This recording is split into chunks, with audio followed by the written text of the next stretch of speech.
Hi, എല്ലാവർക്കും പുതിയൊരു വീഡിയോയിലേക്ക് സ്വാഗതം. ഇന്ന് ഞാൻ ഉണ്ടാക്കാൻ പോകുന്നത് പഴംപൊരിയാണേ. എല്ലാവർക്കും ഒരുപോലെ ഇഷ്ടപ്പെടുന്നൊരു പലഹാരമാണല്ലോ പഴംപൊരി. അപ്പോൾ ഇന്ന് നമ്മൾ ഉണ്ടാക്കുന്നത് തട്ടുകടയിൽ നിന്നൊക്കെ കിട്ടുന്ന ആ ഒരു ടേസ്റ്റിനുള്ള പഴംപൊരിയാണേ. ഏകദേശം ഒരു 9-10 പഴംപൊരി ഉണ്ടാക്കാൻ ആവശ്യമായ പഴമാണ് കേട്ടോ ഞാനിവിടെ എടുത്തു വെച്ചിരിക്കണത്. ഇനി നമ്മൾക്ക് ഇത് പൊരിക്കാൻ ആവശ്യം മൈദയുടെ ഒരു മിക്സ് ഉണ്ടല്ലോ, അതൊന്ന് റെഡിയാക്കി എടുക്കാം. ഞാൻ ഈ പാത്രത്തിലേക്ക് ഒരു ഗ്ലാസ് മൈദ ഇട്ട് കൊടുക്കുന്നുണ്ട്. ഇനി നമ്മൾക്കിതിലേക്ക് 2 ടേബിൾ സ്പൂൺ അരിപ്പൊടിയും കൂടി ചേർത്ത് കൊടുക്കാം. പിന്നെ ഇതിലേക്ക് വേണ്ടത് മധുരത്തിന് ആവശ്യമായ പഞ്ചസാരയാണ്. ഞാനിവിടെ 2 ടീസ്പൂൺ പഞ്ചസാരയാണ് ചേർത്ത് കൊടുക്കുന്നത്. മധുരം കൂടുതൽ ആവശ്യമുള്ളവർക്ക് കൂട്ടി ചേർക്കാം കേട്ടോ. ശേഷം ഇതിലേക്ക് 1/2 ടീസ്പൂൺ ഈസ്റ്റും കൂടി ചേർത്ത് കൊടുക്കുകയാണേ. ഇനി ഇതിലേക്ക് 1/4 ഗ്ലാസ് ചൂടുവെള്ളം കൂടെ ചേർത്ത് കൊടുത്തിട്ട് നന്നായിട്ടൊന്ന് മിക്സ് ചെയ്തെടുക്കാം. ഇളം ചൂടുവെള്ളമാണ് കേട്ടോ ഞാനിതിലേക്ക് ഒഴിക്കണത്.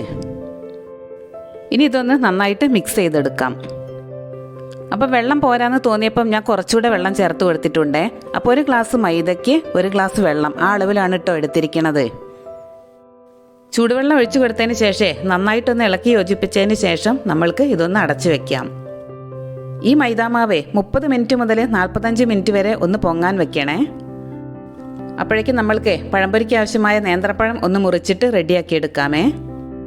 ഒരു നേന്ത്രപ്പഴേ നീളത്തിൽ 3 കഷ്ണാക്കിയിട്ടാണ് കേട്ടോ ഞാൻ മുറിച്ചെടുക്കണത്. ഒരുപാട് അങ്ങോട്ട് വണ്ണം കുറയ്ക്കേണ്ട കേട്ടോ. അങ്ങനെ വണ്ണം കുറച്ച് കഴിഞ്ഞാൽ നമ്മൾ മാവിൽ മുക്കി പൊരിക്കണ സമയത്തെ അത് പെട്ടെന്ന് തന്നെ പൊട്ടിപ്പോവാൻ ചാൻസ് ഉണ്ട്. നിങ്ങൾക്ക് വീഡിയോ ഇഷ്ടപ്പെട്ടാലേ ലൈക്ക് ചെയ്യാനും കമൻറ്റ് ചെയ്യാനും ഷെയർ ചെയ്യാനും ഒന്നും മറക്കരുതേ. പുതിയതായിട്ട് നമ്മുടെ വീഡിയോ കാണുന്നവരാണെങ്കിൽ ഒന്ന് സബ്സ്ക്രൈബ് ചെയ്യൂ കേട്ടോ. അപ്പോൾ അടുത്ത പ്രാവശ്യം നിങ്ങൾ പഴംപൊരി ഉണ്ടാക്കുമ്പോഴേ ഈ രീതിയിലൊന്ന് ഉണ്ടാക്കി നോക്കൂ കേട്ടോ. സൂപ്പർ ടേസ്റ്റാണ്. നല്ലൊരു ഫ്ലേവർ കിട്ടാൻ വേണ്ടിയിട്ട് ഞാൻ നമ്മുടെ മാവിലേക്ക് കുറച്ച് ഏലക്കാപ്പൊടിയും കൂടെ ചേർത്ത് കൊടുത്തിട്ടുണ്ട്.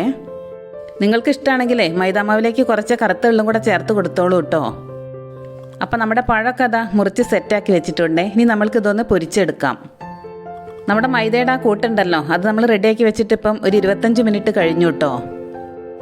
ഇനി ഞാൻ ഇതിലേക്ക് ഒരു 1/4 ടീസ്പൂൺ മഞ്ഞൾപ്പൊടിയും 1/4 ടീസ്പൂൺ ഉപ്പും കൂടെ ചേർത്ത് കൊടുക്കുന്നുണ്ട്.